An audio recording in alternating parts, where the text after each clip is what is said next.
Chief of army staff general Upendra ji Dwivedi, defence secretary Shri Rajesh Kumar Singh, GOC&C eastern command lieutenant general RC Tiwari, lieutenant general Raghu Srivastava, DGBRO, lieutenant general युविन A Minwala, GOC 33 corps, army और हमारे BRO के सभी जवानों और मेरे ऑफिसर, मेरे बहादुर जवानों साथियों, आज विजयादशमी के पावन पर्व पर यहाँ पर शस्त्र पूजा का आयोजन हुआ है।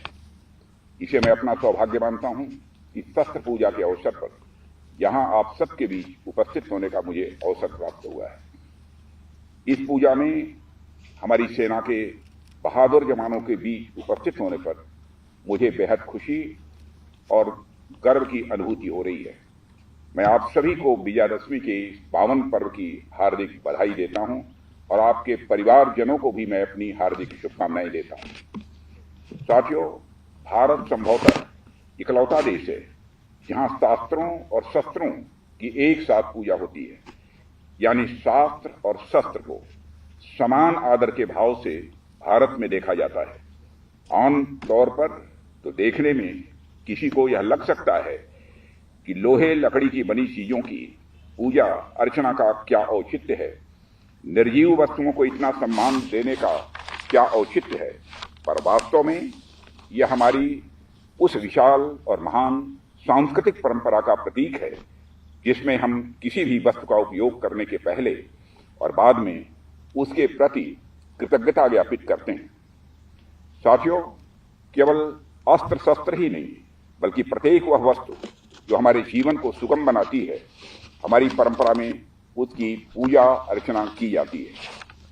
आप लोगों ने देखा होगा कि देश के अलग अलग हिस्से में अलग अलग प्रोफेशन के लोग किसी न किसी दिन अपने प्रोफेशन से संबंधित यंत्रों की और वस्तुओं की पूजा करते हैं।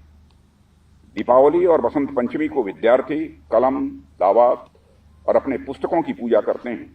म्यूजिशियन अपने तरह तरह के वाद्य यंत्रों की भी पूजा करते हैं। लोहे और सोने के व्यवसाय से जुड़े लोग अपने व्यवसाय से संबंधित यंत्रों की भी पूजा करते हैं। साथियों, हम में से अधिकांश लोग किसान परिवार से ताल्लुक रखते हैं। हमारे यहाँ हंसिया, दांती, फावड़े, कुदाल और अब ट्रैक्टर आदि यंत्रों और मशीनों की पूजा होती है।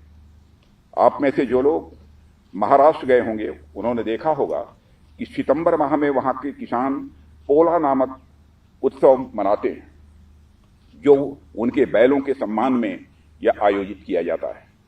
उस दिन पूरे प्रदेश के किसान अपने बैलों को सजा धजाकर उन्हें एक आयोजन स्थल पर ले जाते हैं, उनकी पूजा करते हैं और उनके प्रति आभार व्यक्त करते हैं। कहने का अर्थ यह है कि शस्त्र पूजा कुछ इक्विपमेंट की पूजा भर ही नहीं है, बल्कि सृष्टि के उस एक एक कण के प्रति कृतज्ञता का प्रतीक है जिनसे हम कुछ भी लाभ लेते हैं। किसी विशेष दिन शस्त्रों की पूजा अर्चना करना उनके प्रति यह आभार प्रकट करना माना जाता है। आप लोग इस महान परंपरा का निरंतर निर्वाह करते चले आ रहे हैं, ये बेहद खुशी की बात है और इसके लिए भी मैं आप सभी को अपनी तरफ से हार्दिक बधाई देता हूं। साथियों, हम सब जानते हैं कि आज का पर्व बुराई और अच्छाई विजय का प्रतीक है। आज ही के दिन भगवान राम ने रावण का वध किया था।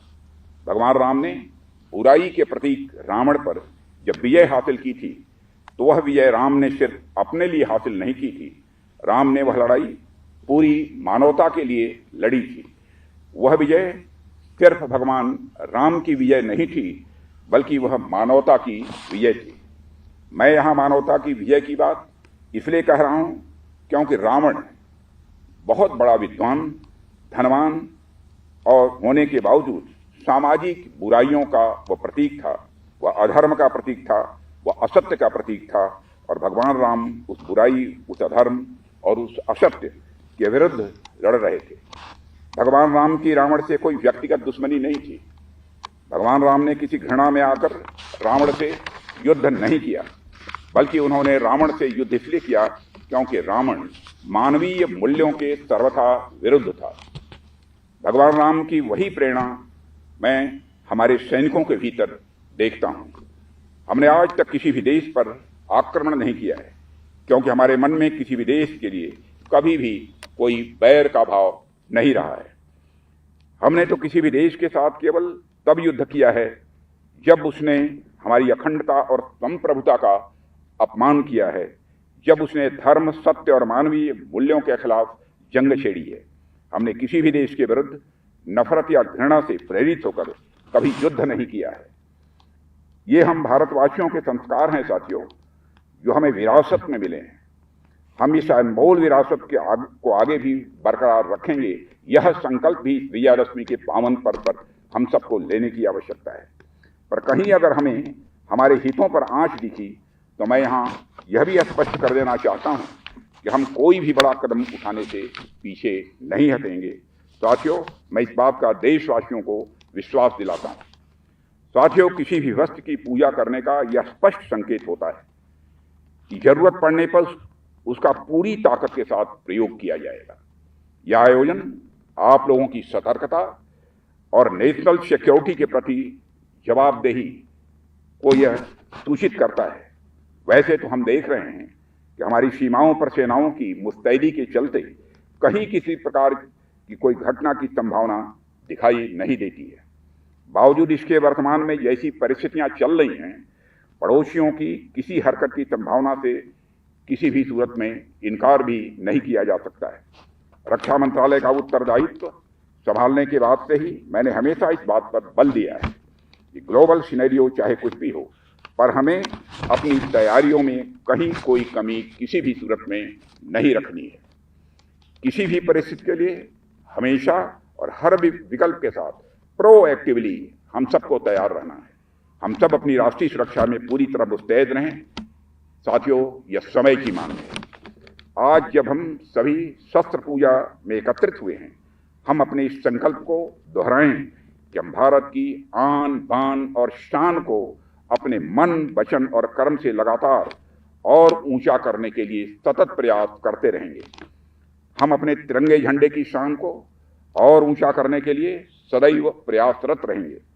यही शस्त्र पूजा की सार्थकता होगी। इस अवसर पर अधिक कुछ न कहते हुए एक बार फिर विजयादशमी के इस आयोजन के लिए आप सभी को मैं हार्दिक बधाई देता हूं और शुभकामनाएं देता हूं, और आपके साथ साथ आपके सभी परिवारजनों को भी अपनी हार्दिक शुभकामनाएं और बधाई देते हुए अपना निवेदन समाप्त करता हूं।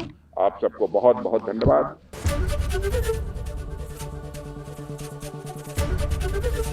एबीपी गंगा, खबर आपकी, जुबान आपकी।